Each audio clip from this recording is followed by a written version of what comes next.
Hi friends, write in the comments what city you are from. Perhaps you also had similar stories. It is very interesting to know what happened in your corner of the world. If you enjoyed it, don't forget to like it, share your thoughts or stories in the comments, and subscribe to the channel. There are more exciting and unexpected stories ahead. All characters and events described in this story are fictitious.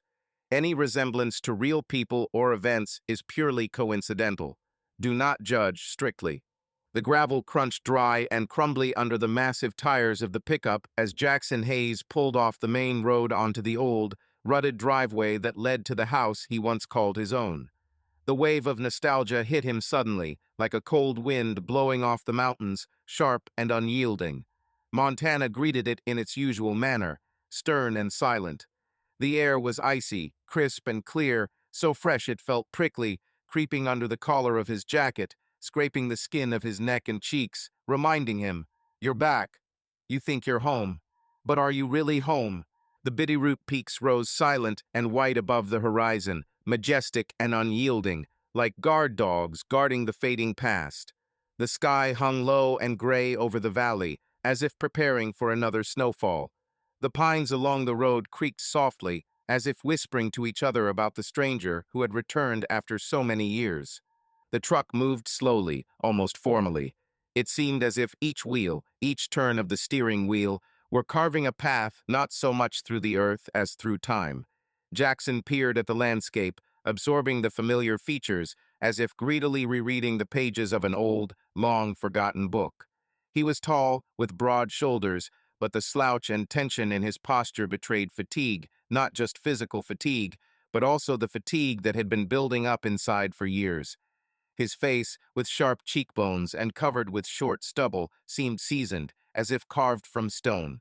His eyes, gray-green, cold, attentive, fluttered from side to side, picking out details: a cracked turn signal, peeling paint on the door of an old warehouse, a broken sign over a drugstore. Raven Ridge hadn't changed much. The same gas station at the entrance where he'd once washed windows as a teenager. The same Peeling Joe's bar sign swinging on a rusty chain even when there was no wind. The farmer's market downtown with its wooden stands selling honey and pumpkins and rhubarb pies on Saturdays.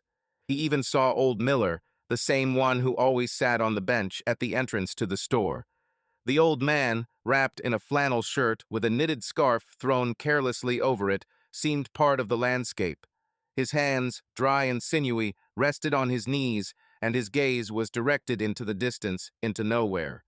It seemed that he did not notice the passing cars, just as he did not notice the time slowly flowing through his fingers. But Jackson knew, in his skin, in his gut, in every cell, that something was wrong. Everything looked familiar, but it felt foreign, like a stage in a play where the scenery was the same, but the meaning had long since been rewritten. And this something was already waiting for him, waiting under the roof of the old house, in the semi-dark corridors of memory where the echo of the past had not yet died down. He stopped at the ranch. The fence had been repainted. The house seemed cleaner than he remembered, and quieter. The roof was new, something he didn't know had happened to it in the last 2 years. The back shed looked different, too, painted, the door repaired. Everything said that someone had worked on it, only without him. As Jackson stepped out of the truck, the gravel crunched softly beneath his boots, and the cold air immediately grabbed his face, reminding him that it was already winter here, even if there was no snow yet. He slammed the door, and at that very moment the hinges on the porch creaked. The door to the house swung open slowly, reluctantly, as if nature itself was hesitating to let him back in. Ellie stood at the threshold. She hadn't changed. Almost. The same lean, strong body that had once handled the horses and heavy buckets on the farm. She wore a rough, warm sweater the color of oatmeal, hand-knitted perhaps even by her own mother. Skinny jeans, high boots, worn but clean. Her hair ash blonde, pulled back into a tight ponytail, like when she needed to keep herself together. Her face, with its sharp cheekbones and the slight crease between her brows, was still clear, but in her eyes, those deep brown eyes, there was something new. Detachment, caution, and maybe even a little hurt, which she hid the way only she knew how in silence. She stood with her arms crossed over her chest like a shield, looking at him intently, reservedly, as if trying to figure out, was this the man she once knew, or just his reflection? "Hey, Al," Jackson said quietly, with uncertain warmth, as if his voice might hurt or ruin the moment. "Jackson," she nodded briefly. No step forward, no smile, just an even, reserved tone that was neither cold nor warm. "You're early." He shrugged slightly, looking down, then looked back up at her, trying to catch even a spark of the past. For a day, wanted to get there before the snowfall. He took off his gloves and slowly stuffed them into his jacket pocket, as if delaying the moment. "You look good." She didn't answer. She just looked at the truck, at his things in the back. Tattered bags, an old guitar in a case, a toolbox. Everything that fit from his new life seemed so small. "Are you staying long?" she asked finally, still not taking a step towards him. He smiled, tiredly, crookedly, like a man who had been thrown around by life for a long time, and who was no longer sure whether he was glad he had survived. "I'm back home, Al. I hope for good." She was silent for a few seconds. Her lips trembled, but did not form a smile. She only nodded briefly, either accepting or simply noting what she had heard. "Okay, let's go inside. It's chilly," she finally said, and turned around without waiting to see if he would follow her. He went. The porch boards creaked as he followed her up. The door closed behind him, and the smell of home dry wood, old coffee, a little lavender hit him like a fist in the chest. He's here again. And she was, but everything was different. The house inside was different. It still smelled of wood, but there was a foreign scent in the air now. Something floral, expensive, with a heavy hint of musk. The furniture was new. A leather sofa, a light carpet. There was not a single photograph of them. Not a wedding photo, not one of the two of them on a horse. Not even a framed picture by the fireplace. Just a faceless black and white picture of some bridge in New York. "Where did our photos go?" he asked, hanging up his jacket. Ellie shrugged. "I cleaned it up. I didn't know if you'd even come back. I didn't want to think about it every day." He looked at her carefully. She had lost weight. Her hair was shorter. A new necklace on her neck. A manicure that she hadn't had before. Her fingers were cold and reserved. "You could write, or call, ask if I'm alive." Ellie turned away. She headed to the kitchen, where she turned on the kettle. The kitchen had also been updated: white tiles, glossy cabinets, new appliances. "I asked, just not you." There was silence. The wind howled outside the window. The curtains fluttered slightly from the draft. "Look," Jackson said, stepping closer. "I know it's been hard. Me too. But I'm home. I want to make things right. With you. With the ranch." She looked at him, doubt splashing in her eyes. "It's not that simple. We've dealt with worse than this, Al." She sat down on the armrest of the sofa, clasping her hands. "2 years, Jackson. You disappeared. Almost no letters. No news. I waited. Half a year, then another. And then I stopped. I stopped believing that you would come back, that you wanted to come back. And you know, it's like pulling out a splinter. Slowly. Painfully." He went to the window and looked out at the pasture. Everything was overgrown, the fences were leaning, the horses were missing. Only emptiness. "I couldn't write often. Everything was not as promised. Hot, dirty, people were dying. I was afraid that if I told you, you would worry even more, and if I lied, you would feel it." Ellie sighed.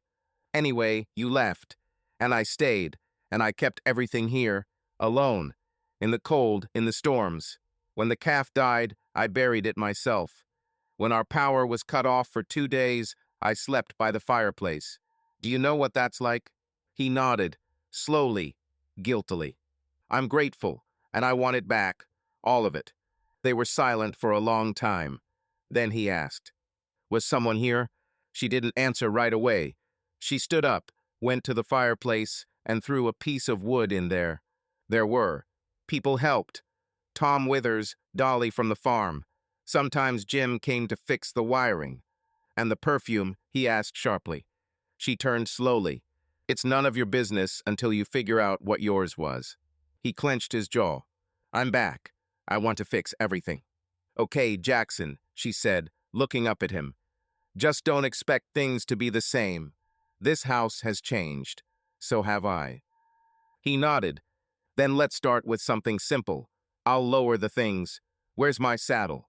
Ellie glanced at the stairs. Your old room is now a storage room. Put your things in the guest room. He didn't say anything. He walked towards the door, then stopped. I missed you, Al. She didn't answer. She just turned away, throwing another piece of wood into the fireplace. Later, when he brought the bag into the guest room, he felt the same thing in alien scent, a bed made neatly, like a motel. He sat down on the bed, ran his hand over the bedspread. It felt like he was in someone else's house. Again. A lighter clicked somewhere below. Ellie smoked, a rarity for her. Or did she not? He remembered how she always winced at the smell of tobacco, how she asked him to quit. Now, it seemed, the rules had changed. He sensed that Raven Ridge had not welcomed him with open arms, and the house that should have been a safe haven was now a kind of neutral zone, and Ellie was no longer his wife, but a stranger he had to win back. He lay down on the bed and stared at the ceiling. There was still an old crack in the left corner. At least something was left. It started snowing outside. Thick, dense. It fell in white flakes on the windowsill, on the roof of the pickup, on the spruce branches. Jackson closed his eyes. Tomorrow he will go check out the pastures, check on the horses, talk to his neighbor. But today he was home again, even if he didn't feel home. Below, the door opened and closed. The alarm button clicked. He became alert. He quickly stood up and looked out the window. The light from the headlights was fading into the darkness. Ellie went somewhere, late in the evening, in a blizzard. He stood at the window for a long time until the light completely disappeared. The snow fell more and more heavily, and the silence became thicker and thicker. The next morning, Jackson woke up early, not from the alarm clock, but from the silence. It was thick, like the snow outside the window, and piercingly alarming. In cities, he was used to the roar of engines, the shouting voices, the life that never stopped for a minute. And here, there was only the creaking of the house from the frost and the distant knock of the wind on the shutters. It seemed as if the air itself was listening to him breathe. He stood up, put on a flannel shirt, old jeans, and went out into the yard. The snow covered the ground in an even, clean layer. There were no tracks, which meant Ellie hadn't returned yet, or hadn't spent the night at home. The thought cut through him, but he pushed it away. Not now. He ran his hand along the wooden porch railing. It was clear that it had been sanded and varnished too smooth, too new. He felt like a stranger on his own threshold. The first thing he did was go to the stable. The door was stuck, as before, but inside it smelled of hay, horses, and something new. Plastic, chemicals. He opened the pen empty. Only one old horse, Molly, was quietly chewing the last of the hay in the corner. "Hey, girl," he murmured, patting her on the back of the neck. "At least you didn't leave." He looked at the stalls. They had been repaired, even painted. The boards were fresh, smooth, without chips. Someone had looked after this place. But who? He headed for the old tool shed. When he opened the door, he felt a strange sensation, as if he had entered a space that wasn't his. Everything was foreign. The boxes he hadn't put there, the work jacket hanging on a nail, the backpack with the Arizona patch. There was a bottle of whiskey on the shelf, half empty. It smelled of tobacco and men's cologne, not the kind he was used to. An old baseball cap with a logo Jackson didn't recognize hung on a nail.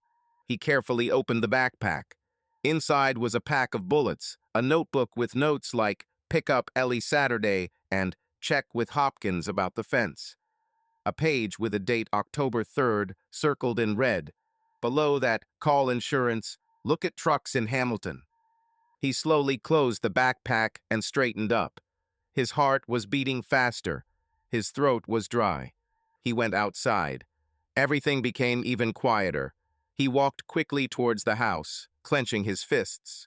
Ellie stood on the porch. In one hand was a cup of black coffee, from which a light steam rose, in the other an old knitted mitten clenched in a fist. She was still wearing the same bulky sweater, but now her eyes looked tired, inflamed, with red veins, as if she had either not slept all night, or had been thinking too much, or maybe had cried, but had not let the tears fall. Her cheeks were a little sunken, and there were thin shadows under her eyes. But in her posture, despite the fatigue, there was a stubborn, hard-won strength. Jackson came out onto the porch and immediately, without greeting, asked, "Where have you been?" His voice wasn't harsh, but it was hard too direct for it to be just concern. Ellie raised her eyebrows slightly, not in surprise, but as if she had been prepared for this conversation in advance.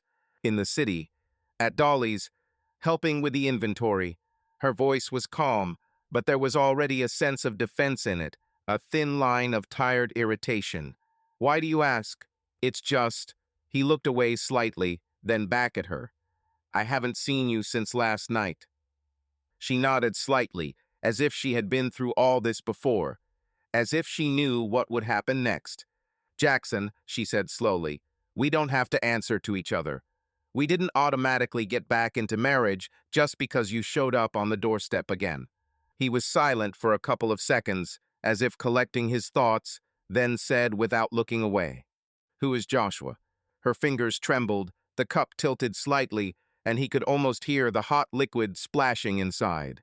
She quickly set it down on the railing, looked away, looked at the distant trees, at the ground by the porch, anywhere but at him. "Just a friend," she said, her voice shaking even as she tried to keep it even. "He helped me when you were gone. Worked here. He's got farming experience. He grew up on a ranch. He's a good man." "Did he sleep here?" "Sometimes." She straightened up. When it was late, or a snowstorm would start, or the equipment would break down and he would have to wait to finish. "Were you with him?" These words sounded like a shot not loud, but with an accurate hit. Ellie pressed her lips together, straightened her shoulders, and paused before answering. "It's none of your business." He stepped closer and stopped in front of her. "Ellie, this is my home. I have the right to know who lived there when I was gone. I have the right to understand what I'm coming back to." Her eyes flashed. She raised her head, meeting his gaze directly, without fear.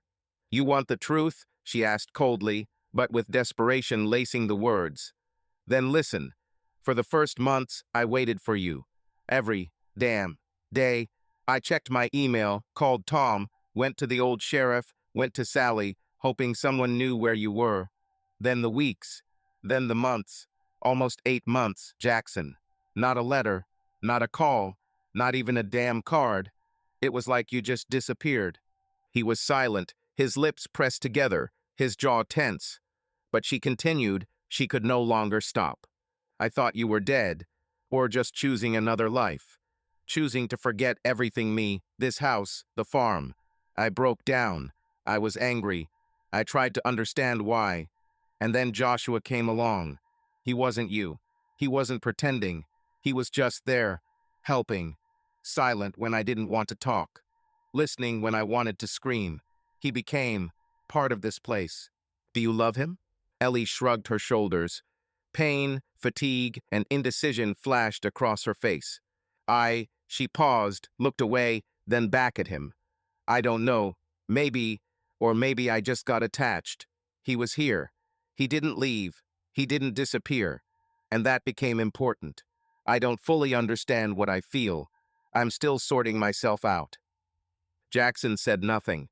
He just turned slowly and walked past her, into the house. His hand lingered on the doorframe for a second, as if he were searching for support in the wood, and then he disappeared through the door. Ellie stood on the porch, her hand on her cup, her chest empty. The air was silent, except for the distant sound of a raven screaming in the forest, a reminder that something had died, and maybe hadn't risen yet. Back at home, Jackson stood in the hallway, looking at an old mirror. He barely recognized his reflection. Raven Ridge, once strong and familiar, now seemed shaky, unreliable, like ice on a river in spring. And the heart is someone else's. That same day, he went into town. He needed to replenish his supplies and to find out about Joshua, about himself, about what was happening in this place where he had been born, raised, and, it seemed, died a second time. He passed a hardware store with a new sign and a name he didn't recognize. Jenny's, where they used to get coffee in the morning, was now called Josh's Corner. Jackson's frown deepened. The bell above the shop door rang with the same tired, old sound Jackson remembered from his childhood. The air inside smelled of dust, ground coffee, and mints. Everything was in its place, the shelves of jars, the newspaper stand against the wall, the display of the pies Mrs. Cowlson baked every morning as if time stood still here instead of moving. Mrs. Cowlson herself stood behind the counter, short and round-faced, with silver hair pulled back into a severe bun and her signature knitted waistcoat. She was picking up a crate of apples when she spotted him and paused for a moment. Recognition flashed in her eyes, and then, coolly, she went distant. Once, she had greeted him with a smile, handing him caramels, telling him who had gotten married, who had gotten divorced, who had twins. Today, she simply nodded. "Good afternoon, Mrs. Cowlson," he said politely, with a slight, forced smile. "Jackson," she answered shortly, without a trace of warmth. "Back?" "Yes," he nodded. "Forever, I hope." She straightened up, placing the box on the counter with care, as if the apples might overhear their conversation. She clasped her hands over her stomach and looked at him closely, searchingly, as if trying to see under his skin. "Is something wrong?" he asked, already feeling the tension inside. "You know yourself," she said quietly but firmly. 2 years is a long time. People have started to live on. Ellie is no exception." He nodded, his face calm, but something sharp flashed in his eyes, like a needle inside his chest. "I don't blame her," he said, choosing his words carefully. "But who is Joshua?" Mrs. Cowlson narrowed her eyes, as if weighing whether to tell the truth. "He's not from around here. Came from the South, Louisiana, I think. At first he was like a shadow, quiet, unnoticeable. Worked for Old Man Hunter, then moved in with Ellie. Gradually, he became part of the picture. People started saying hello to him on the street, inviting him to barbecues. He settled in. He slept in my house," Jackson said, a little harsher than he intended. "Yours?" she repeated, pursing her lips. "You were far away." Ellie didn't have to sleep alone, waiting for someone to remember that they had a home here. He gritted his teeth, looking down at the counter. For a moment there was silence, just the ticking of the wall clock and the hum of the refrigerator in the corner. "I just want to understand," he said more quietly, "who he is, what kind of person he is." "Good," she answered after a pause. "Polite, hardworking, maybe even too hard. Always found something to help with.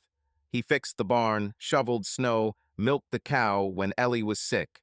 At first, everyone thought he was just a grateful helper. And then, it became clear he wasn't just helping. It was as if he was building his own." "What do you mean, too much?" Jackson asked, feeling the tension rise. Mrs. Cowlson sighed and adjusted her glasses. "He acted as if he knew you weren't coming back, as if he was expecting it, calmly, patiently, without unnecessary words. He started talking about the land, about the possibilities. Even Ellie, as I understood, was surprised at times. But she liked him. It was obvious. She became animated with him." She laughed. "Is he still in town?" "He comes by sometimes. Now he's in Bozeman, I think. He has relatives there, I think. Or business. Does he still have interest here?" She looked at him carefully, squinting, as if weighing whether to speak or not. "They say he wants to buy the land next to yours. The old O'Hara land. He's already formalized a power of attorney from Ellie. They say they discussed running the farm together, without you." Jackson nodded slowly, as if she was hammering each word into him. "It's clear. Don't be angry with her," Mrs. Cowlson said more gently. "She held on for a long time, longer than most women could. But a person can't live waiting for emptiness. Joshua came to an empty place. You left, he stayed. That's all." He stood silently, his fingers sliding along the wooden counter as if seeking support in something tangible, something real. "Thank you, Mrs. Carlson," he said finally, "for your honesty. Always, Jackson, even if it's hard for you to hear." Jackson's breath caught. He thanked her, bought coffee, bread, and nails. He walked home in silence. His face was frozen. His thoughts were confused. He felt like a man standing in front of the closed door of his own house and not knowing whether he still had the key. Later that evening, he went to the barn again, opened all the drawers, found a small box with a padlock. He propped the door open with a shovel and pried the lock off with a knife. Inside were photographs. Ellie and Joshua. At sunset, in the house, in the field. She was laughing. He was holding her hand. Her hair was flying. He was kissing her temple. One of them was together on the porch. Her feet were on his lap. A mug with the words J plus A. He sat down on the box, put the pictures on his knees, and closed his eyes. "Why did you leave this here?" he whispered. There were footsteps outside. He quickly hid the photographs. Ellie stood in the doorway. Her face was pale. "You weren't supposed to see that, and you shouldn't have hidden it." "I didn't know what to say, how to explain. You died for me, and then suddenly you came back to life. I'm alive, and I'm back." She looked down. "Maybe you came back too late, Jackson." He went outside. It was snowing again. The cold was stinging his fingers. He knew. Now he was not just returning home. Now he was returning to the battlefield, and the enemy was not bullets or heat, but an alien presence, an alien life that had sprouted on his land. Tomorrow he's going to Bozeman. He's going to find Joshua, and then everything will be decided. Late evening. The house was quiet. The wind shook the glass as if trying to get inside and eavesdrop on what was not being said out loud. The remains of the wood were smoldering in the fireplace, giving off a soft, reddish light that reflected on the walls, but did not warm as before. Ellie was somewhere upstairs. She didn't say where she'd gone during the day. She didn't explain why she'd only returned at night. He heard the stairs creak, the bedroom door close quietly, and that was it. No words, no explanations. Their conversations now had more pauses than meaning. Every meeting was like a passage in the fog, where you saw a silhouette, but couldn't tell who was in front of you, the one you loved or someone else. But Jackson knew that before he could understand what had been destroyed, he had to remember what the foundation had been. The answers weren't here, in her eyes, or in the letters that weren't there. His answers were deeper, below, where the dust wouldn't wash away for years. He put on a flannel shirt over his t-shirt, turned on a flashlight, and headed into the basement. The door there was hard to open, old, heavy, with cracked paint and rusty hinges. Step by step, he descended the steep wooden stairs, which creaked pitifully under his weight. The basement greeted him with heavy, still air, saturated with the smell of dampness, wood, and something almost elusive time. There were no clocks, no windows, only walls, guardians of the past. The light from the lantern picked out shelves with dusty jars, rhubarb jam, pickles, peach compote. Glass jars, like glazed moments of past years, kept not taste but memory. Nearby were kerosene lamps that had not been lit for a long time, boxes with old books whose covers had darkened from time and moisture. He walked along the wall, past the old freezer covered with a rag, past the bikes that Ellie had once ridden. In the far corner, behind a rusty shelf leaning to one side, there it was, the old Army cassette tape. Iron, battered, with initials scratched on the lid JH. He knew her outside as well as she did inside. In this box were letters he never sent. A map from Afghanistan, stained with sweat and dust. A medal he had never shown to anyone. A photo of Ellie, crumpled and smoothed 100 times. A pile of sand in a sealed bag, a trophy, meaningless and precious at the same time. And then there was his notebook, the one he used to write in at night on his bunk, to the sound of helicopters. He sat down and opened the lid. The metallic scraping sounded almost sacred in the silence. Everything was in place, exactly as he had left it. It smelled of paper, leather, and something burning, as if even the smell was stored inside, unwilling to disappear. He ran his fingers over the brown cover of the notebook. The first page. If I don't come back, let Ellie know I still love her, even if she forgets. He closed his eyes, his chest tightening as if from a blow. Memory doesn't ask permission. It just comes. Letters, dozens, different formats on different papers. There were some from Ellie and from friends and from her mother, but most importantly from Ellie. He began to sort them by date. The handwriting was familiar. Thin, confident, with a slight tilt to the right. It smelled of her perfume. He smiled, although anxiety was already stirring inside. He took the first letter, September, the first month of his business trip. Warm, sincere. She wrote how she missed him, how hard it was to sleep alone. The second, October, already more restrained. There were mentions of household chores, problems with the fence. Nothing suspicious. But here it is November, and something is wrong. The handwriting seemed to be the same, but the letters were a little larger. The letters strangely repeated phrases. We're coping, don't worry. They were repeated verbatim, as if they had been learned by heart. He frowned, as if the writer was afraid to say too much, or didn't know how to say it differently. He picked up the letter from December. The date was December 12th. There was something completely alien about it. The ranch is running smoothly. We're fine. The people around here are reliable. Joshua and I have everything under control. Come back when you can, or take your time. He reread the line again, or take your time. It wasn't her style. Ellie always wrote, I'm waiting for you. Take care.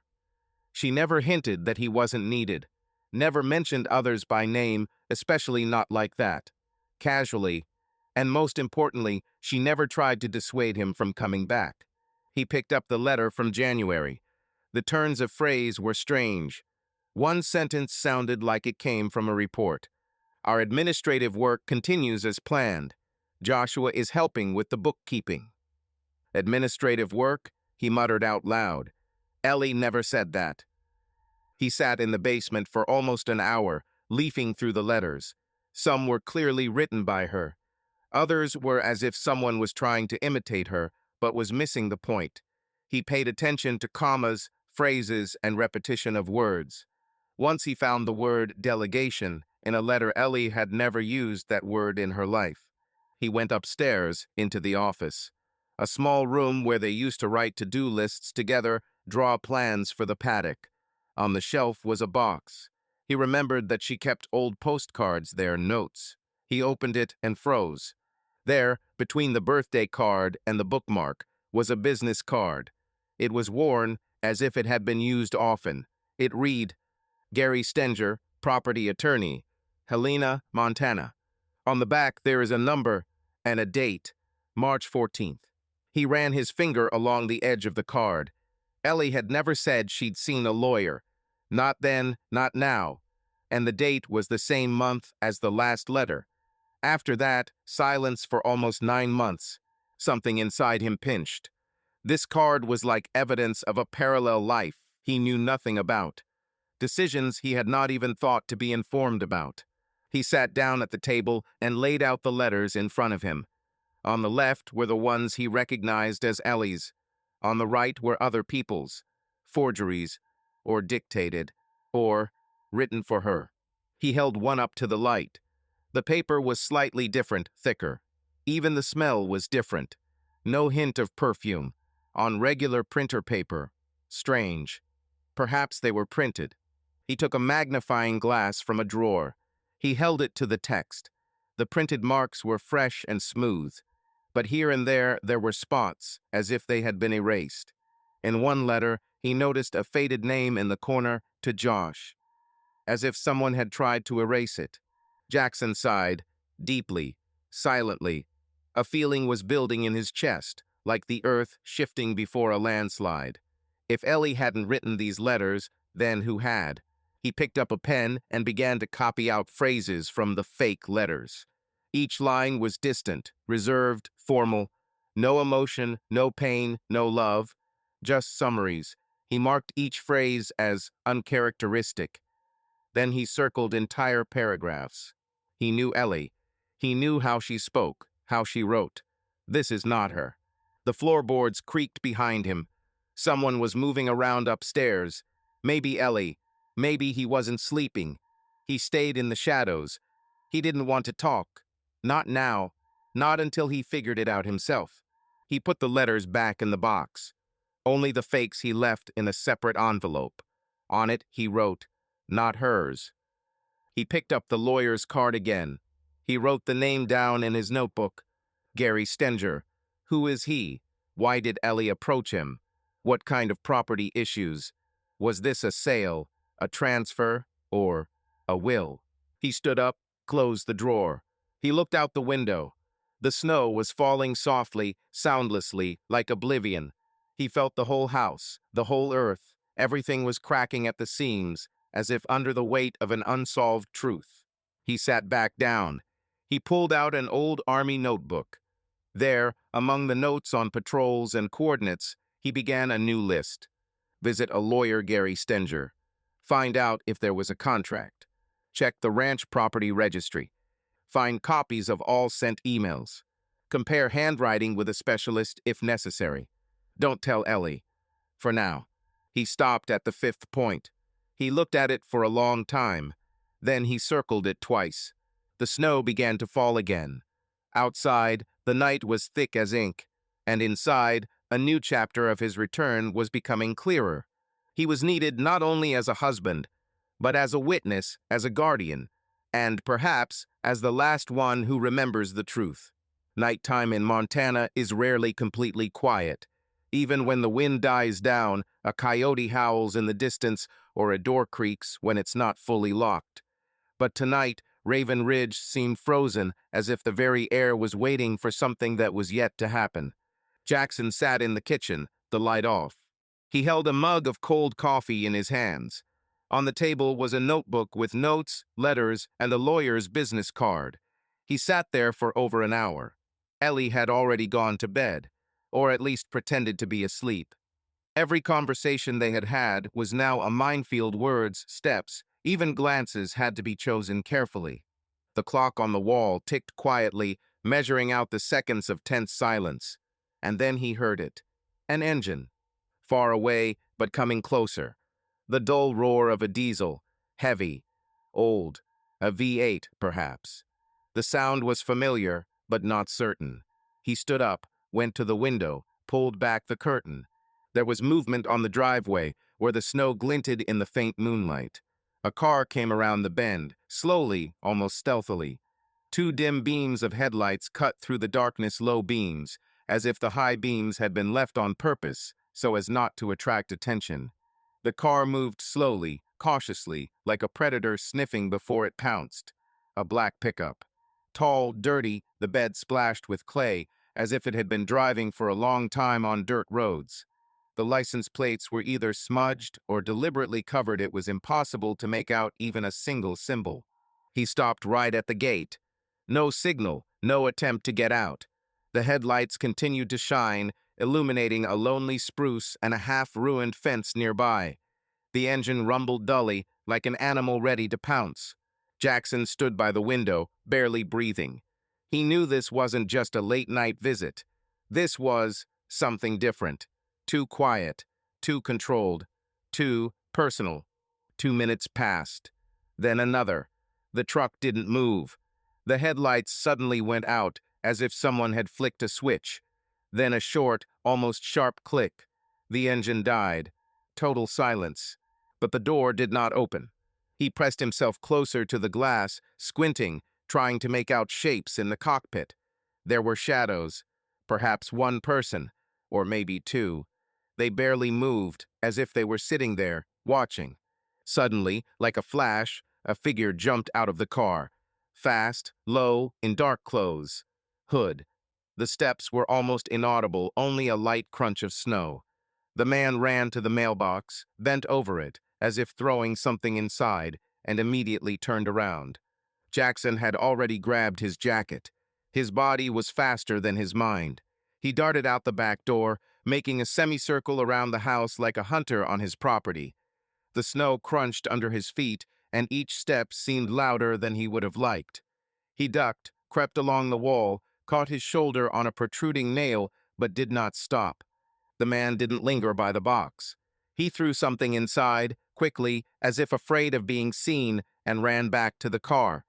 The door slammed, followed immediately by the roar of the engine. Not a second's hesitation. The car, as if it had been training for this moment, took off. A moment later, it had already disappeared around the corner. The lights dissolved into the darkness, and the sound of the engine slowly faded away. Jackson ran to the mailbox, skirting the maple tree where he and Ellie had once drank lemonade in the summer. He opened the iron lid, the creak of the worn hinge ringing out through the silence like a gunshot. Inside was one envelope. Gray, no stamp. Yellowed paper. No name, no address. Just a short phrase written in a firm, angry hand. "You shouldn't have come back." He squeezed the envelope in his palm, and the paper crackled. His head was ringing. The words seemed to remain in the air, as if they had not been written, but whispered directly into his ear. Not a threat, a warning. He turned slowly, looking at the empty road. Everything was quiet, too quiet. No lights, no rustling. Only the slowly falling snow, which had already begun to cover the tire tracks, erasing the very fact of the stranger's presence. In an hour, there would be no tracks left. But Jackson knew this was just the beginning. He looked at the note again. "You shouldn't have come back." Not a question. A statement. It's as if someone had already decided for him. The next morning, Jackson woke early.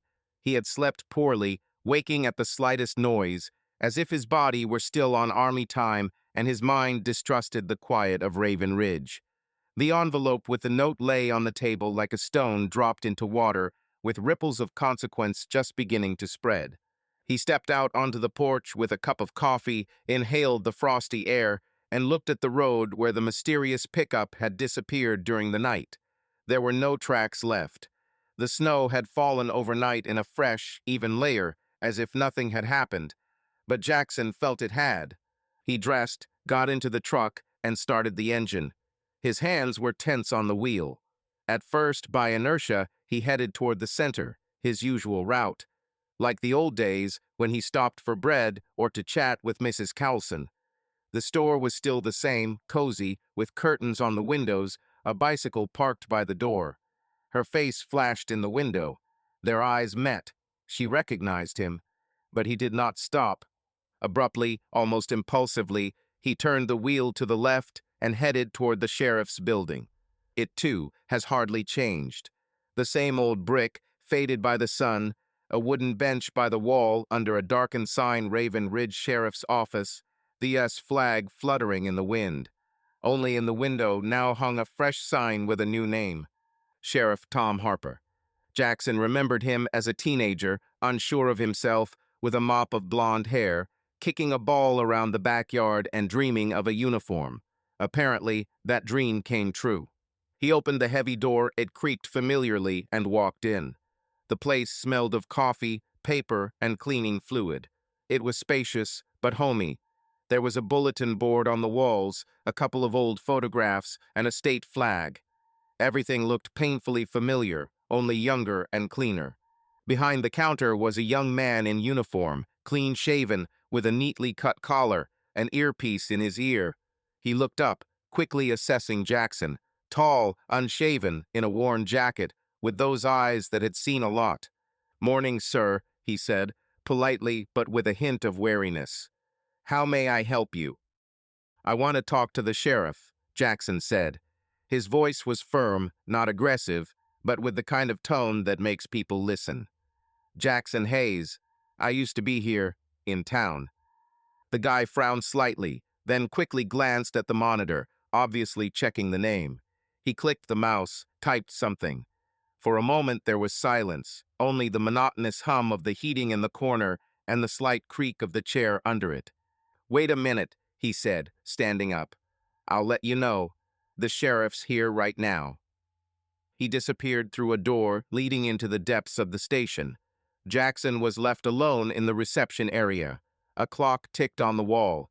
Next to it stood a coffee machine with buttons on which the letters had peeled off.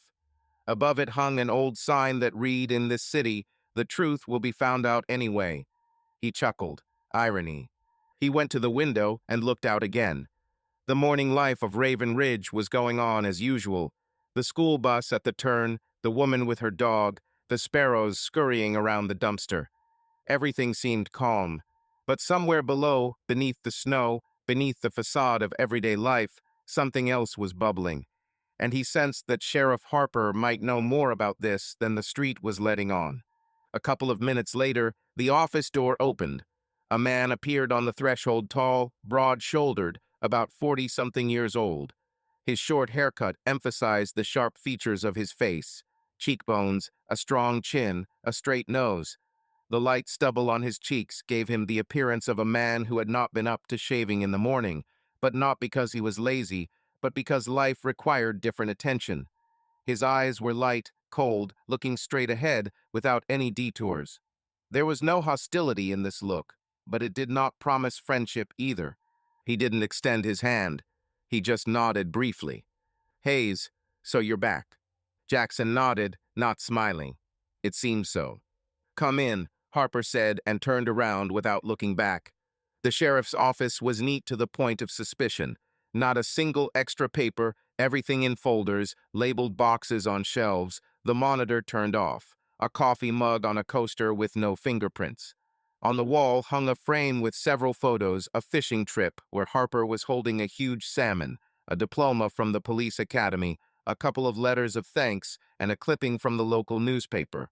Local deputy saves child during snowstorm. Sit down, Harper said, settling into the chair. His movements were precise, like commands. He wasn't playing with politeness. Jackson sank into the chair across from him, feeling the upholstery creak slightly beneath him. The office smelled of coffee, leather, and something metallic, gun oil, perhaps. Harper leaned his elbows on the table, clasping his fingers. What brings you to me, Jackson? Do you just want to tell me how your night went at home? Or do we have problems? Jackson took a folded envelope from his jacket pocket and placed it on the table without opening it. Someone dropped this in my mailbox. At night, pickup truck black, headlights dimmed, number plate illegible. Stopped, waited, then one guy ran out, slipped a note in and drove away. Harper took the envelope, opened it. Read it. His face didn't change, only his gaze became even sharper. You shouldn't have come back, he repeated out loud. It's like something out of a cheap Western. I don't see anything funny, Tom, Jackson said quietly. Me too, Harper said calmly, putting the paper back. But you know where you are. This is Raven Ridge. It's not just criminals who make threats here. It's your neighbors who make threats when you don't shovel snow off the sidewalk. It's personal. I didn't come to take revenge. I'm not going to make a scene. But someone thinks otherwise. Harper leaned back in his chair a little, looking at him appraisingly. You were in black for 2 years. Total contact with the army. No news, no letters. Ellie was waiting for you, but at some point, as you understand, everyone decided that you, well, disappeared, left, refused. Do you know what that looks like? I didn't refuse. I saved people. I did the work that I didn't want to give to anyone. And yes, maybe I made a mistake. But I came back. I'm here, and I'm not going to back out. I understand. Harper paused. But not everyone likes your return. Joshua, for example. He settled in. He worked, didn't drink, and helped. They respect him. Maybe even fear him. He knew how to carry himself. Sometimes even too much. Mrs. Cowlson said the same thing, Jackson noted, that he acted as if he knew I wasn't coming back. Maybe he did, Harper replied calmly, or maybe he just decided there was no point in waiting, so he took the empty seat. I want to know if he wrote this. I have no evidence. Not yet. But if you want, I can officially open a case. Start an investigation. Cameras, witnesses, maybe. But you have to understand, this will raise a fuss. Ellie will find out. Everyone will find out. And then the real story will begin. The story has already begun, Tom. I just haven't decided how it should end yet. They fell silent. The room became especially quiet. Somewhere behind the wall, a telephone rang. Someone said, "Yes, sir," and then silence again. Harper leaned forward. "Jackson, I'll tell you straight. Not everyone here is happy to see you, but not everyone is against you either. It's just that while you were in the desert, there was a war going on here. Only without the shooting. People have gotten used to the new order. If you're going to stay, you're going to have to fight for your place again. Without guns. Without anger. What if someone doesn't give me a chance? Then I will intervene. Because I am not here to judge, but to maintain order. Understand? Time goes by. We all change, and some don't want to come back. Do you know something? I know Joshua was respected, helped a lot of people. People saw him save a calf during a snowstorm, and now you're back, and they don't know who you are. A veteran, a former sheriff, or just a grudge with a gun. Someone is scaring me. He wants me to leave. Harper nodded. I'll ask the patrol to check this area. But my advice to you, Hayes, is to be careful. A lot has changed here, and not everyone wants the past to return. On the way back, he stopped at an old gas station. He bought coffee. The cashier, an elderly woman, smiled at first, but when she found out who he was, her face darkened. They say you wander around at night. Who is speaking? She didn't answer. She just looked away. Jackson returned home in the evening. He pulled the pickup into the garage, walked around the house. No tracks, no sign that anyone had been there. He set up one of the old surveillance cameras, left over from his previous service, facing the entrance, checked the viewing angle, turned on the power. Then he went to the mailbox, opened it, empty. He ran his finger along the inside, and then he felt it. A mark, chalked almost imperceptibly, 01. He realized that this might not be the first, or the last. He returned to the house, locked the bolts, checked the windows. Night fell slowly, like a curtain in a theater where no one is sure whether there will be a second act. An almost oppressive silence reigned in the house. The wind somewhere under the windows ruffled the branches, clicked the shutters, but inside it was calm, and this calm made one feel uneasy. Ellie was silent. They were having dinner at a wooden table where there used to be candles, conversations, and laughter. Now there were only plates, the clink of forks, and the shadow of the unresolved. She ate little, mostly picking at her food, as if trying to keep her hands busy so she wouldn't start talking. Jackson ate with difficulty, too, looking at his stew as if he could find answers there. A few minutes later, she was the first to break the silence. Her voice was quiet, almost neutral, but there was caution hidden in it. "Didn't you sleep last night?" He looked up from his plate. He looked at her for a long time, a little longer than necessary. A little. It was restless. She nodded. She took a sip of water and put the glass down. "Is it because of me, or because of something else?" "Because of everything," he answered. "The house, the silence, someone else's shadow in the windows. You, too, of course." She looked down and ran her finger along the edge of her plate. "I understand. It's hard to go back and pretend nothing has changed." "I'm not pretending, Al. I'm just trying to breathe this new air." "New air," she smiled, but without joy. "Or old, but no longer yours." He looked at her more closely. There was something tired but still alive in her face, like a fire that had died down but had not disappeared. "I was at the sheriff's today," he said casually. She froze, the spoon hanging in the air. "What's happened?" "Someone left me a note. At night, unsigned.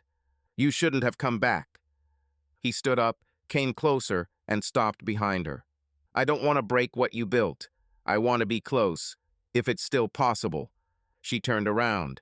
Her eyes were full of everything: fatigue, anger, pain, guilt, and something insoluble. What used to be called love. "It's not can or can't, Jackson. It's every day, and every choice. And I'm tired of being afraid to make choices." He nodded, slowly, heavily. "I'm here. I'm not asking right away, but I'll stay until you say otherwise." Ellie sighed. Her gaze softened, but didn't become any lighter. "Then go to bed tonight. Please. I want you to sleep peacefully at least for one night, without ghosts. He chuckled, but in a kind way. What if one of the ghosts is me? She smiled slightly. Then maybe it's time to make friends with yourself. Late at night, he was sitting in the kitchen again. The light was off. The camera was connected to his old tablet. He was looking at the monitor. His breath was steaming on the glass. He was waiting. And at some point again, the roar of an engine, this time far away on the road, didn't drive up, just drove past, but slowly, very slowly. He didn't move. He just wrote down the time, 2:47. He felt that this was only the beginning. Behind these tracks, there was someone alive, someone who was afraid of his return. And now he knew for sure he would stay until the end, or until the truth. The next day, the snow had melted slightly. A steady drip patterned on the roof of the house, and from the far edge of the pasture came the cawing of crows. The air was heavy, filled with foreboding. Jackson had felt uneasy since the morning, as if the house itself was trying to tell him something but couldn't. In every creak of the boards, in every lingering gust of wind, he felt something brewing. And this something was no longer just anxiety, but a threat rising from the depths. He didn't know what to do. There was plenty of work around him, but it all seemed out of place, meaningless in the context of what was happening. He wandered around the house aimlessly until he found himself in the basement. There, among old boxes, cans, and tools, he was looking for a screwdriver to secure the camera cable when he came across a strange protrusion in the wall, an alcove behind an old shelving unit that held his army gear. He pulled the bookcase aside.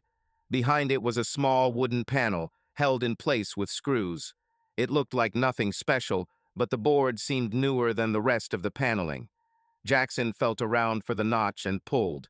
The panel gave way with difficulty, revealing a void behind it, a narrow hiding place cut into the wall. Dry, dusty air hit him in the face.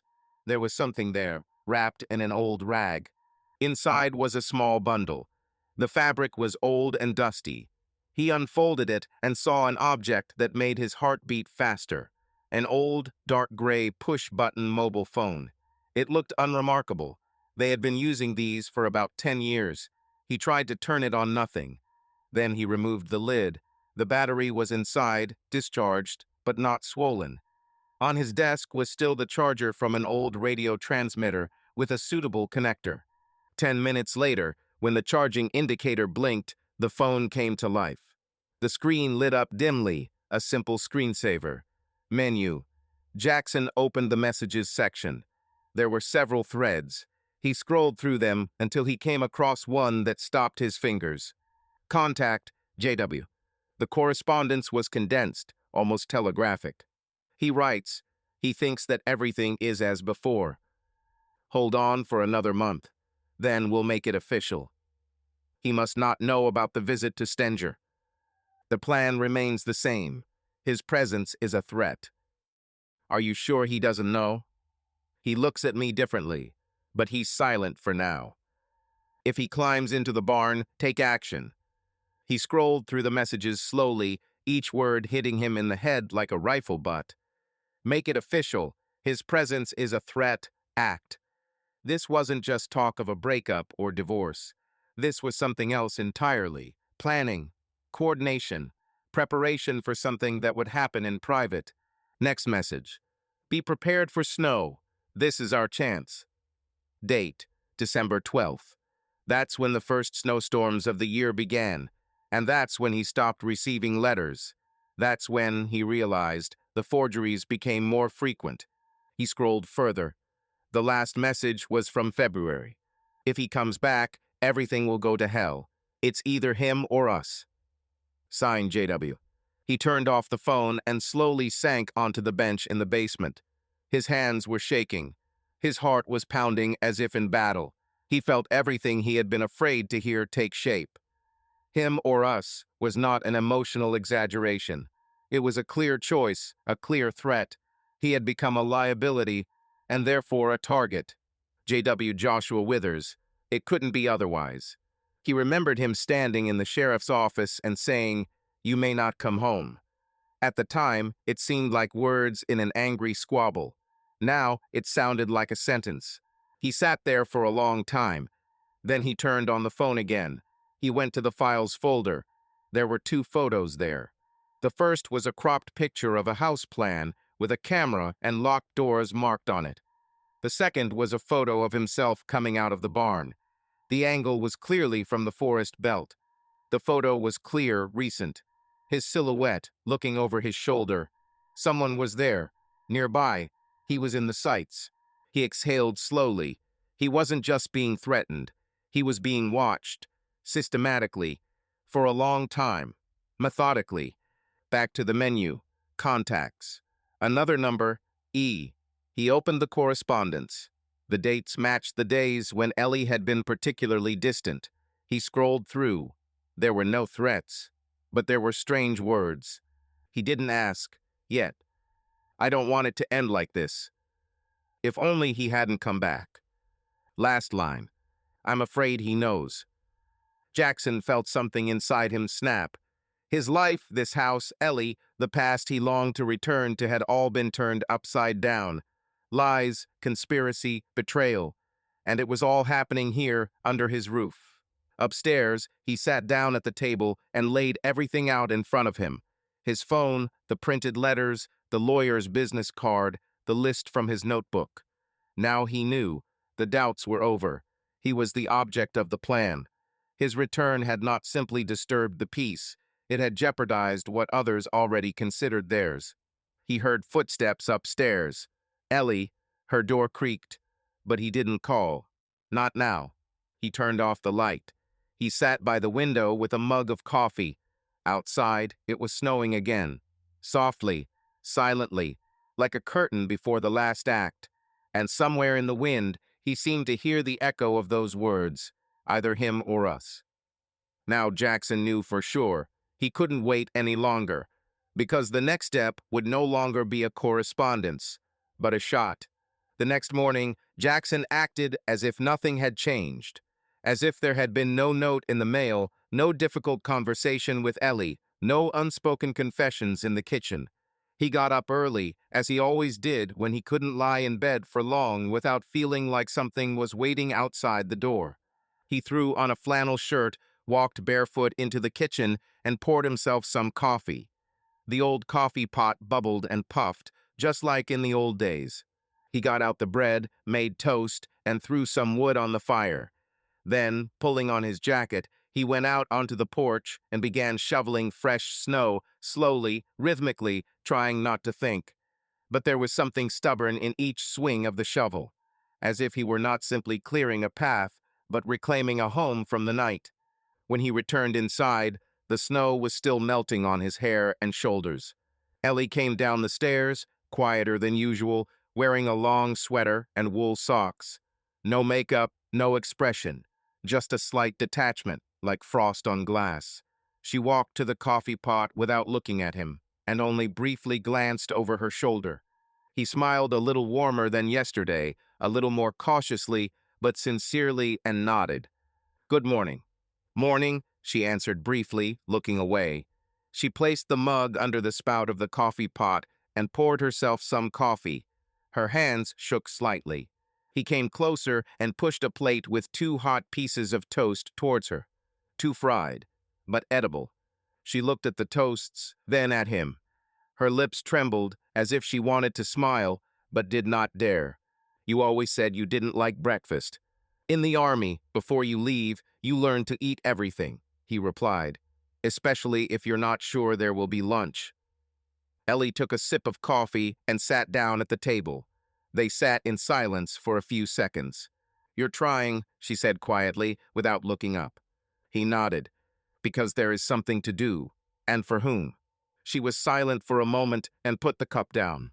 "Sometimes I wake up and think, what if you disappear again? Without a letter, without words, like then." "I won't disappear," he replied. His voice was firm. "I didn't leave of my own free will. I just thought for too long that I had to fix everything in myself first before I could come back." "And now?" He looked at her directly, without defense. Now I understand that if you wait until you become perfect, you can die on the way, and I don't want to die far from you." Ellie looked at him silently. Between them was the steam from the coffee, the faint morning sun on the curtains, and uncertainty, like a new crack in an old dish. "I don't know if this will work," she said finally, "but if you're willing to be real, without acting, then maybe we can start talking. I'm here. No game. No leaving." "Then tell me honestly," she said, and the Ellie he knew appeared in her voice, strong, direct. "Would you stay if I told you I loved someone else?" He was silent for a moment. He raised the mug to his mouth and lowered it without taking a sip. "I would have stayed, because love is not a deal. It is a choice, and I chose you, even if you chose someone else." Ellie sighed, long, deep, and only then did she take a piece of toast and take her first small bite. She didn't look at him, but for the first time in many mornings, she stayed at the table. He started talking about household chores. He suggested that they go into town together, look at Molly's food, and check Dolly's generator. Ellie was surprised, you could tell by her eyes, but quickly assumed a mask of neutrality. "Good. For lunch?" "Quite," he answered, looking her straight in the face. He even touched her shoulder as he passed, as he had before. She flinched, but did not pull away. In that flinch, he sensed weakness, or fear, or perhaps shame. After breakfast, she went into the bathroom. He heard the sound of running water, then the blow dryer. He went straight upstairs to the guest bedroom, his temporary room, as Ellie now called it. There, in a drawer under his clothes, he kept an old portable transmitter with a miniature camera. He had used it once in a war zone to monitor a desert warehouse. Now, to monitor the kitchen of his own home. He set up the camera in the cornice. It covered the kitchen and the beginning of the hallway. The lens was barely visible. The wire was thin, hidden behind a curtain. He hid the receiver in the shed, connected it to a laptop, and set it to record continuously. He had to work carefully, without making any noise.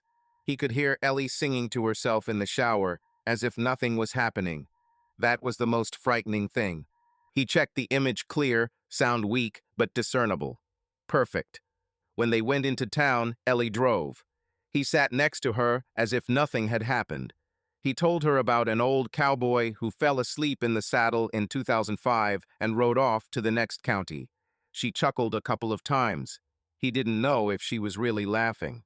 In town, he did his usual routine, said hello to Tom at the gas station, bought some nails, even said a few words to Mrs. Cowlson. Ellie went to the market. Jackson went to the drugstore and bought a new memory card for his camera, one that supported night shooting, just in case. He also bought a pack of batteries and a small voice recorder. He needed a plan B. While Ellie was talking to the vendor at the market, he quietly walked to the next street and left a copy of the audio file on a flash drive with Tom Withers. He had once been his partner. Now he runs a repair shop. Jackson only said, "If something happens to me, give this to Harper, or someone who will be honest." Tom didn't ask anything. He just nodded and squeezed the flash drive in his fist. They returned early in the evening. Ellie went straight to the second floor, saying she wanted to take a bath. He checked the camera. The memory was running, recording. Everything was in place. He waited until late evening. The camera was still recording. He lay down, but did not sleep. He lay with his eyes open, counting the seconds. At 0:18, he heard the click of the back door.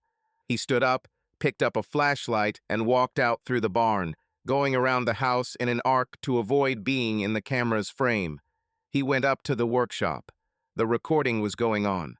There is silence in the headphones, then a rustle, two voices, recognizable, without a doubt. Ellie. He has become too calm. I don't like it. A man's voice. Dull, familiar. Joshua. Does he know something? I don't know. But he's looking. Too closely. As if he's looking for confirmation. Then it's time. We've been waiting too long. He's already close. A pause. The noise of the kettle. The metallic clang of the spoon against the cup. Then Joshua again. Are you sure, Ellie? If not me, then him. One way or another, it will end. Tomorrow night. I'll take care of everything. No, I'll do it myself. It will be right and clean. You don't have to. I have to. You don't know what he was like before. If he starts acting, we'll just be gone. The sound of a mug hitting the table. Steps. Silence. Jackson sat motionless. There was a dead silence in his headphones, but inside everything was noisy. His heart was pounding in his temples. His hands were clenched into fists. Tomorrow night. So there is almost no time. No time for doubts. No time for conversations.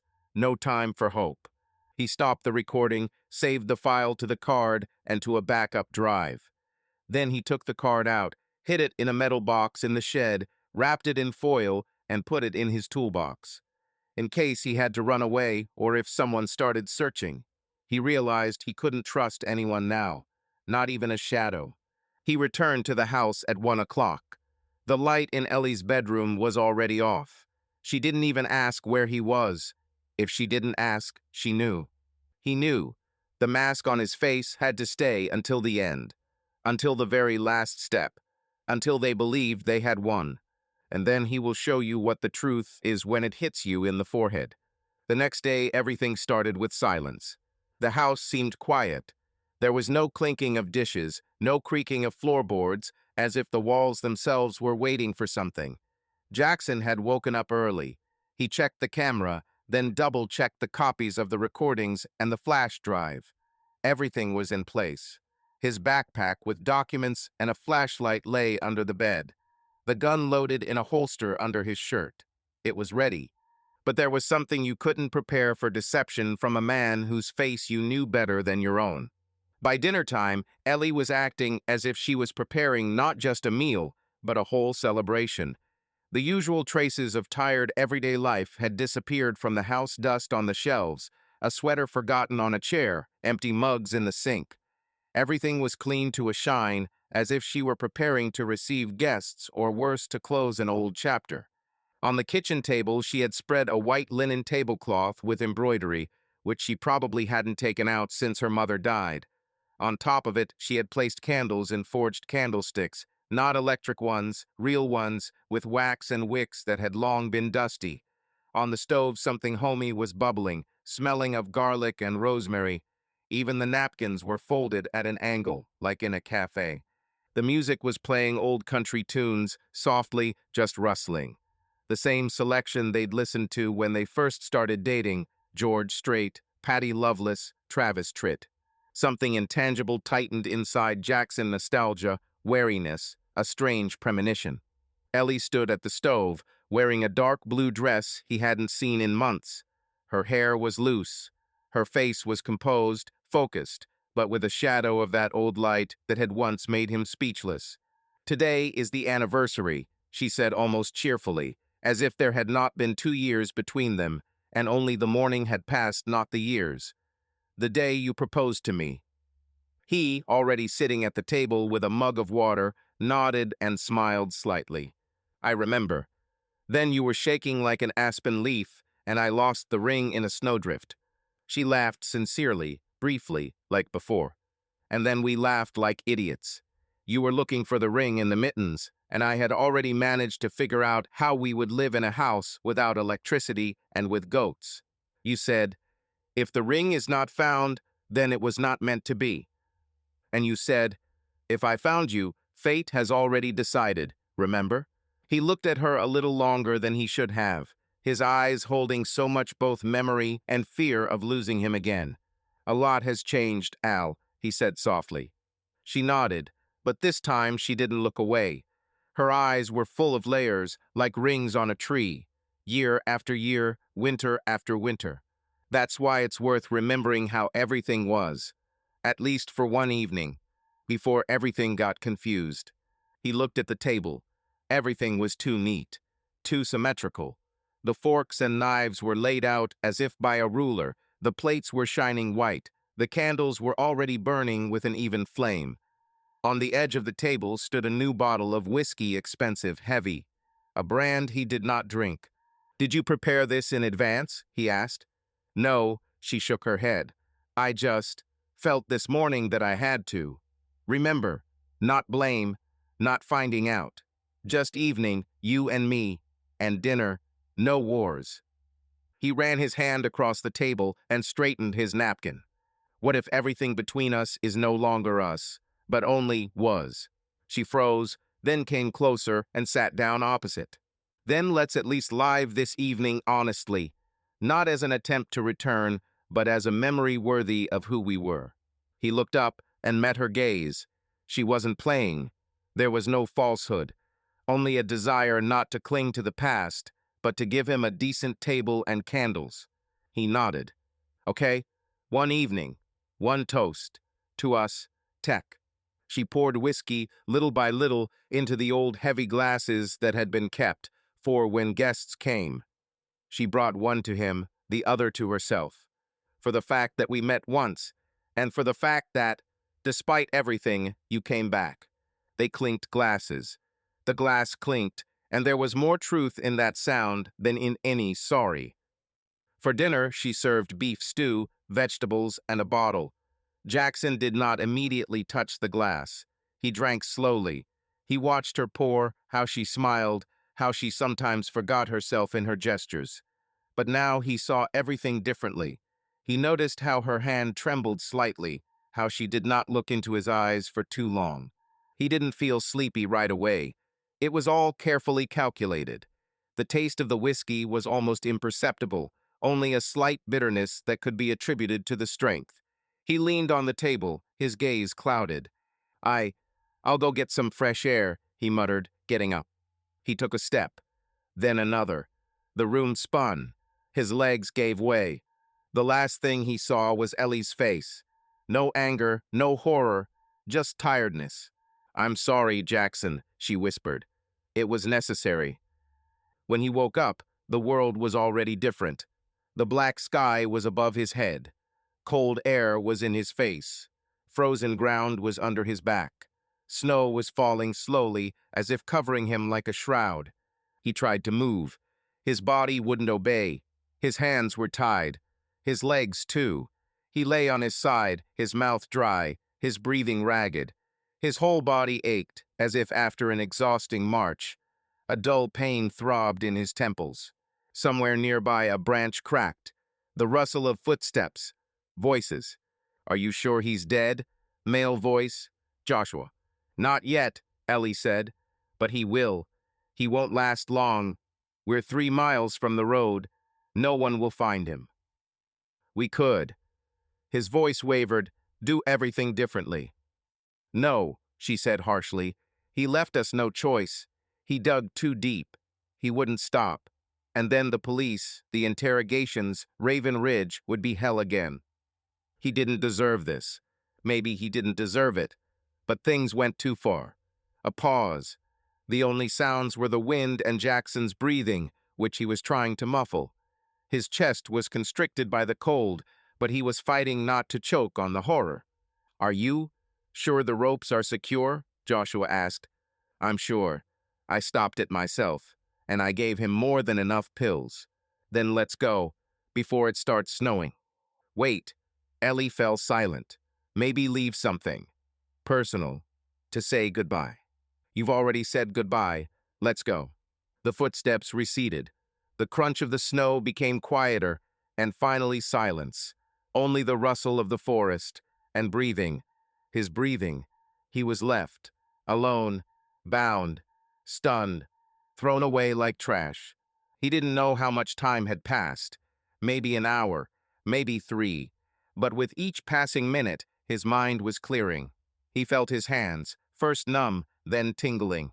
He began to move his fingers, slowly, carefully. The regimental training in the army taught him one thing: don't panic.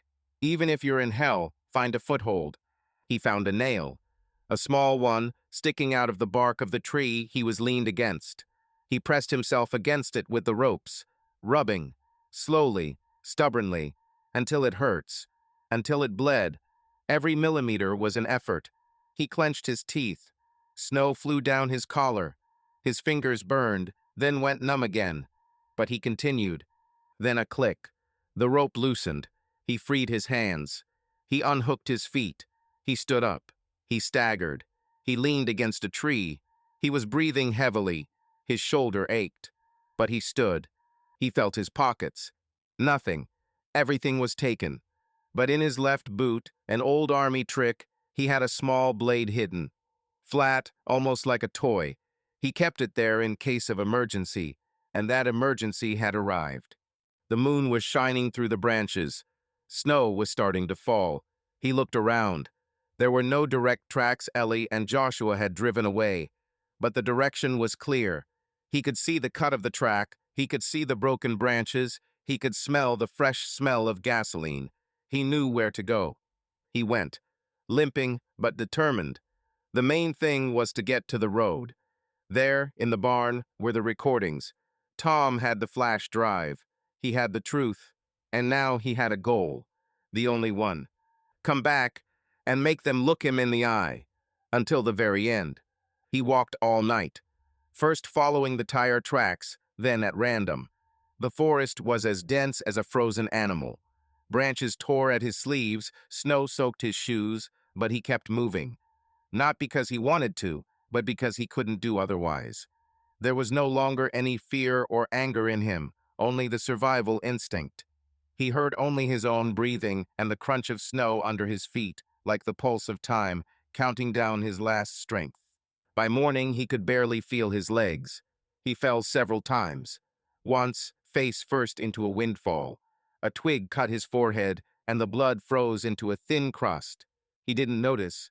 He stood up and walked on. His movements became mechanical. Every step was an effort of will. Every inspiration was a battle for control over his body. Fragments of phrases swirled in his head. He's already dead. She gave him too many pills. He won't stop.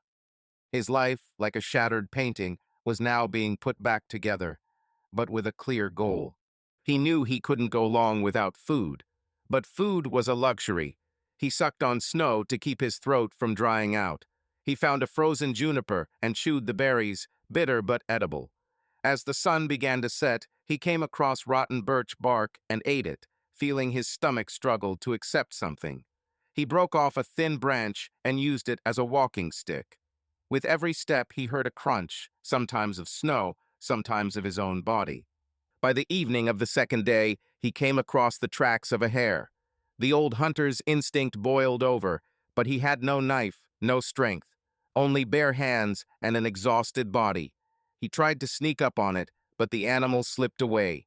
He stood in the middle of the forest, breathing heavily, and felt despair scratching at him from within. On the third day, his entire body responded with a dull ache. His temples throbbed. His shoulder was swollen.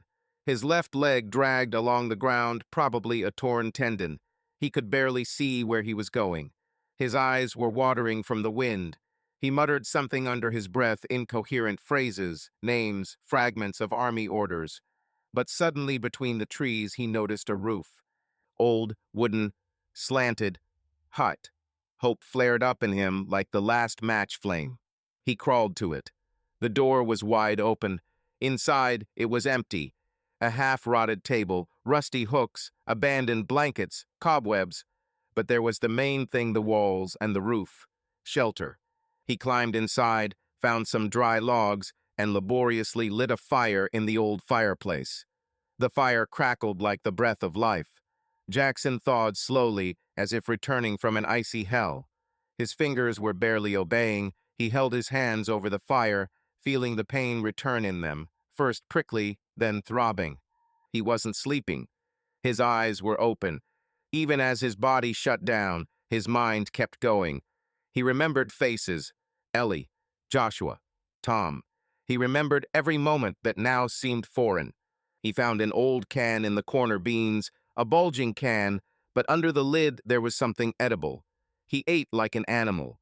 He tore moldy bread, drank snow, and swallowed coals, all for one purpose: to survive. When his body had come to its senses a little, he took off his boots and examined his feet. One toe had turned black. Frostbite. He smeared it with what was left in the jar fat, salt. Then he wrapped it with a piece of blanket. The pain was making his eyes go dark, but he managed. He felt around the corners of the cabin. He found a nail, some rusty wire, and an old bear trap. All of these could come in handy. He built a crude latch on the door, stacked some logs at the entrance so he could hear if anyone came in. On the fourth day, he found a map. In a desk drawer was an old paper map of the county, worn but legible. He realized that the cabin was 20 miles from the highway boundary.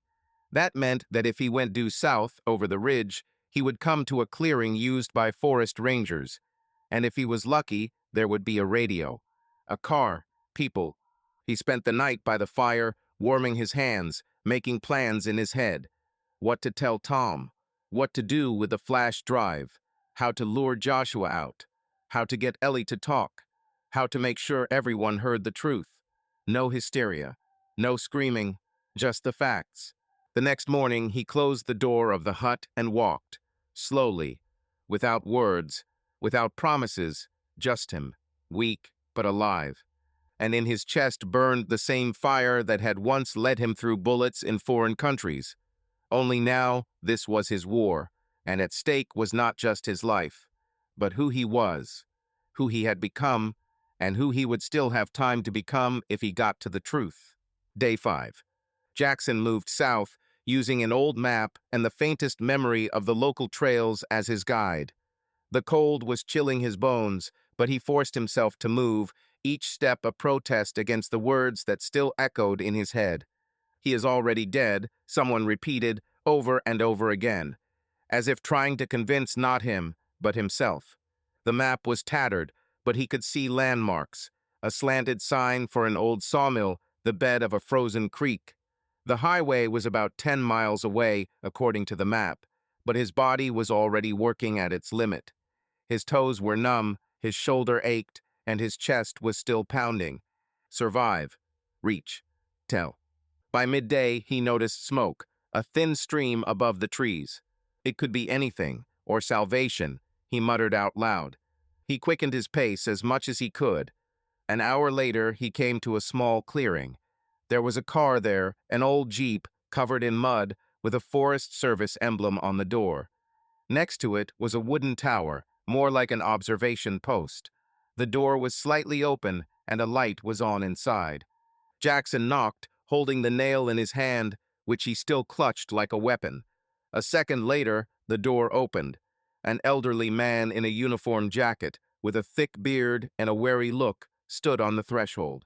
"Where the hell did you come from, kid?" he asked, his gaze sliding over Jackson's torn clothes, blood on his forehead, and the wild weariness in his eyes.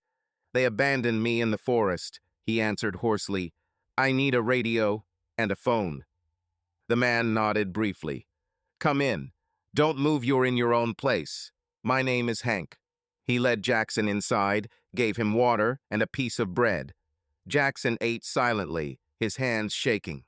"Who dumped you, boy?" Hank asked, turning on the old radio. "It's a long story." Hank didn't ask any more questions, but something like an alarm flashed in his eyes. He radioed the coordinates and called for backup. About half an hour later, a sheriff's patrol responded. "Is that him?" asked the voice on the radio. "Alive. With difficulty, but alive," Hank answered. 2 hours later, Tom Harper's familiar pickup truck arrived for Jackson. The sheriff got out of the car and approached him silently. Jackson was standing on the porch, leaning on the doorframe. "You look like you've been through hell," Harper said as they drove down the snow-covered road. "Almost," Jackson answered quietly, looking out the window. There was silence for a moment. The snow began to fall again, slowly, evenly, as if nothing had happened.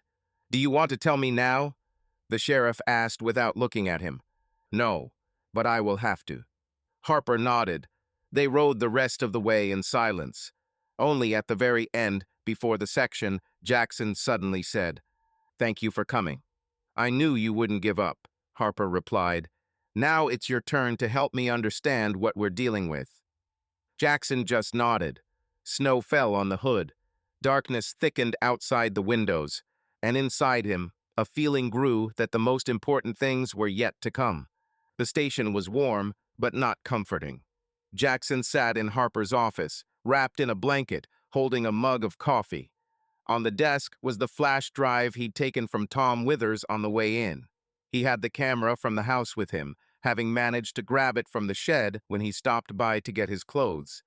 The notes, the phone, the letters, the lawyer's business card, all were laid out before Harper like cards in a game of truth. "This is serious, Hayes," Harper said, scrolling through the messages on his phone. "If this is true, you're not just a victim. This is a conspiracy, attempted murder." "I know," Jackson said quietly, "but I want it to be fair. No revenge, just the truth." Harper nodded, but there was doubt in his eyes. "Ellie, she's part of this. Are you ready for her to be arrested?" Jackson clutched his mug, his fingers still shaking from the cold. "I want her to tell me herself. Everything. If she does, I will accept any outcome." Harper called the cops and sent a note to Helena to check on attorney Gary Stenger. An hour later, he got a reply. Stenger was in the process of drawing up a power of attorney for the O'Hara land. Allie's signature was on the paperwork. But there was another signature, Joshua Withers. They planned to buy the neighboring property, merge it with the Hayes Ranch, and, according to correspondence with the attorney, remove the obstacles. The obstacle, apparently, was Jackson. "They wanted to sell the land," Harper said, looking at the printouts. "And you were a nuisance. Your return ruined everything. They thought you were dead or not coming back. But you did, and they panicked." Jackson was silent. His gaze was fixed on the photograph on the table, the one of Ellie laughing with Joshua on the porch. Her smile, so alive, now felt like a knife in his chest. "Where are they now?" he asked. "Joshua's in Bozeman," Harper said. "We've already sent a patrol. Ellie, she's home. Waiting. Or pretending to be waiting." "I want to talk to her. Alone." Harper frowned. "It's risky, Hayes. She already tried to kill you." "She's not a killer," Jackson said quietly. "She's confused. I want to give her a chance to explain. If she refuses, do what you have to do." Harper looked at him for a long moment, then nodded. "Okay, but I'll be there, and the patrol too." The snowfall had picked up as Jackson pulled up to the house. Harper's truck was parked at the turnoff, hidden by the trees. Jackson got out alone, clutching a tape recorder in his pocket. He wasn't sure he wanted to record, but it was his last resort. The house looked the same as it always did. Warm light in the windows, smoke from the chimney, tire tracks on the driveway. But it wasn't his home anymore. It was a stage where their fate would be decided. He knocked. The door opened almost immediately. Ellie was standing on the threshold in the same warm sweater, with her hair pulled back into a careless bun. Her face turned pale when she saw him. Her eyes widened, but she quickly pulled herself together. "Jackson," she said quietly, almost in a whisper, "you're alive." "It seems so," he replied without moving from his place. "May I come in?" She stepped back to let him in. The house smelled of coffee and wood, but now the smell seemed foreign. They walked into the kitchen. Ellie sat at the table, clasping her hands. Jackson remained standing. "Why, Al?" he asked bluntly. "Why did you do it?" She was silent, looking at the floor. Then she raised her eyes, and there was a mixture of guilt, fear, and fatigue in them.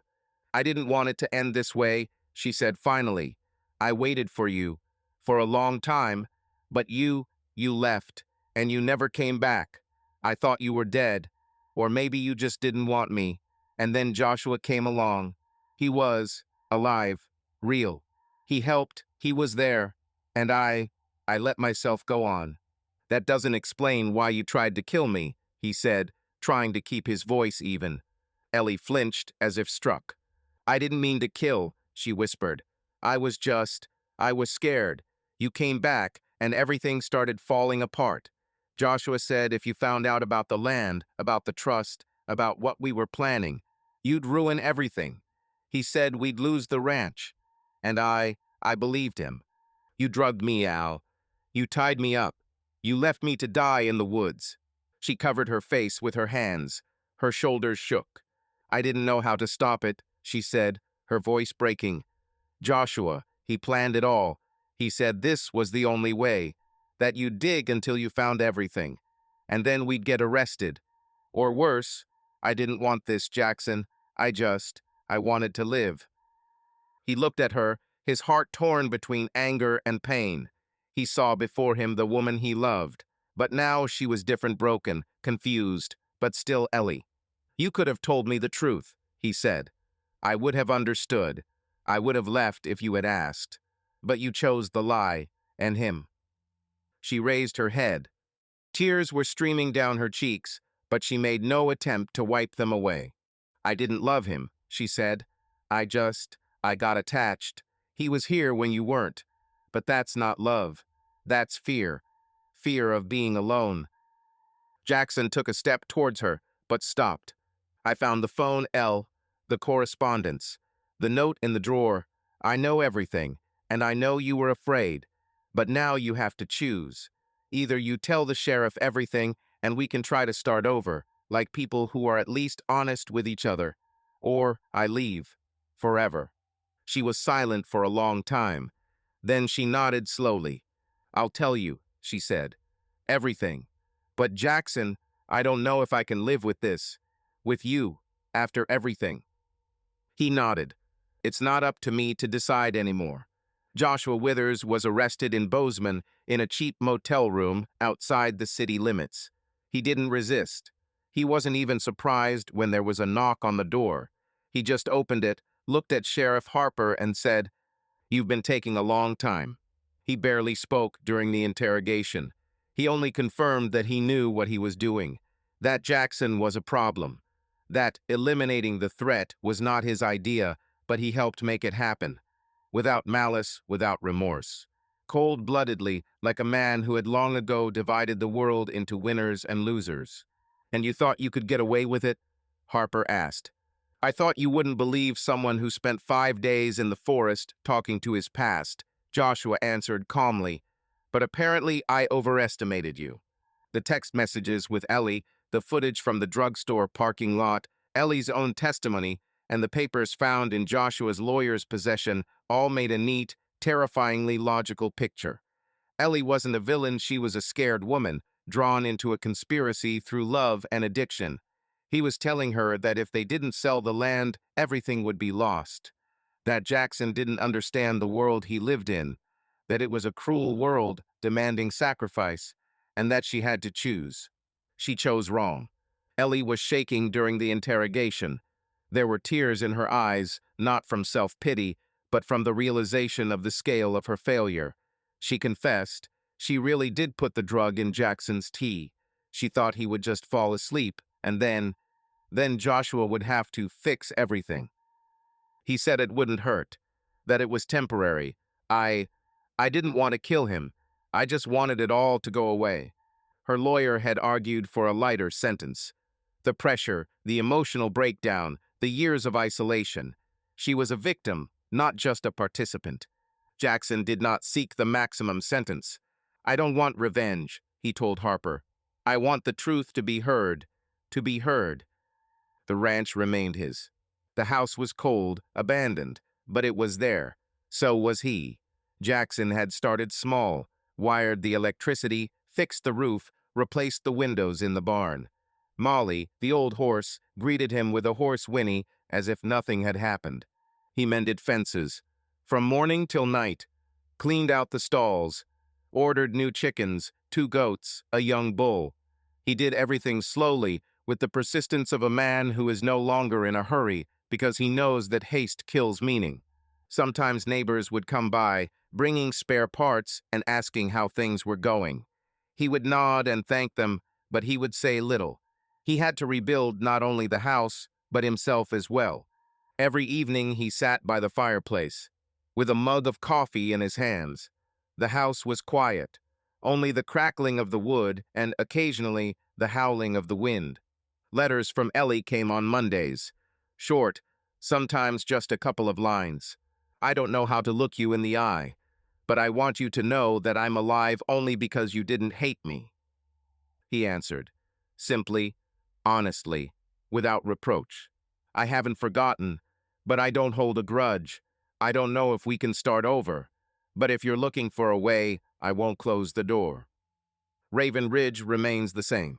Rugged, windswept, with the white peaks of the Bitterroot Mountains looming over the horizon like sentinels. But Jackson saw it differently. Once, it had simply been home. Now, it was land he had won. Not from his enemies, not from Joshua or Ellie. From fear, from pain, from the desire to escape himself. He sat on the porch, wrapped in a blanket, holding a coffee. The snow fell softly, like forgiveness. It smelled of pine, smoke, and ice. There was silence deep in my heart, but not emptiness. Silence like after a scream, when you can finally hear what's left, and what will happen next. He knew he wasn't done yet. He had a lot to figure out, not about others, about himself. "Who am I now?" he whispered out loud, and in response only snow, quiet, eternal, as if the earth said, "You will find it when you are ready." He took a sip. He smiled. For the first time, truly.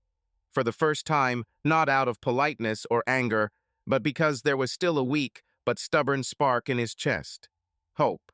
Thank you for listening to the end. If you liked this story, please support it with a like and a comment. It really inspires us to create new episodes.